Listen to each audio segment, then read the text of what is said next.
La fornication signifie toute relation sexuelle en dehors du mariage, c'est-à-dire commettre l'adultère, vivre en concubinage, le voyeurisme, regarder des films pornographiques, se rincer les yeux devant une femme ou un homme.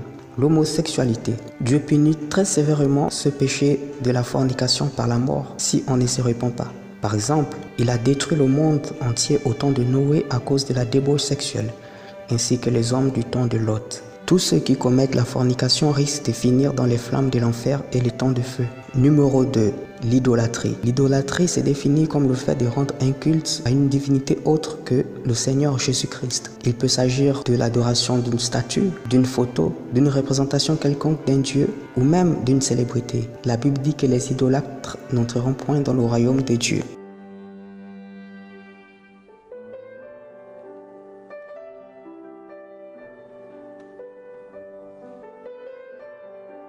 Numéro 3. La rancune ou le non-pardon. La rancune, c'est vouloir rendre le mal par le mal qu'on vous a fait. Quelqu'un de rancunier ne sait pas pardonner et à cause de ça, Dieu ne peut pas aussi pardonner ses péchés. Jésus a dit, si vous ne pardonnez pas aux hommes leurs offenses, Dieu aussi ne vous pardonnera pas vos offenses. Et en conséquence, un rancunier n'entrera pas au paradis. Numéro 4. Le mensonge. Le mensonge est l'un des premiers péchés qui a existé après la création du monde. C'est grâce au mensonge que le diable a pu entraîner le tiers des anges avec lui dans la rébellion et pousser Adam et Ève dans le péché. Jésus a dit que le diable est le père du mensonge. Et donc, ceux qui pratiquent le mensonge ont pour père Satan.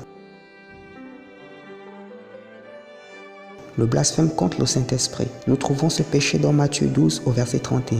Jésus dit, voilà pourquoi je vous le dis, tout péché et tout blasphème sera pardonné aux hommes, mais le blasphème contre le Saint-Esprit ne sera pardonné ni dans ce siècle, ni dans le siècle à venir. Le blasphème contre le Saint-Esprit a deux significations. Premièrement, il s'agit d'attribuer l'œuvre du Saint-Esprit aux démons, c'est-à-dire outrager le Saint-Esprit et le qualifier de démon. Deuxièmement, il s'agit de rejeter entièrement Jésus-Christ comme seul et unique sauveur de votre âme.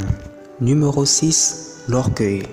L'orgueil est le premier péché qui anima le diable dans la rébellion. C'est un péché qui va vous pousser à toujours vouloir vous placer au-dessus des autres. L'orgueil est un péché qui vous rendra hautain, imbu de vous-même. La Bible dit que Dieu résiste aux orgueilleux, mais il fait grâce aux humbles.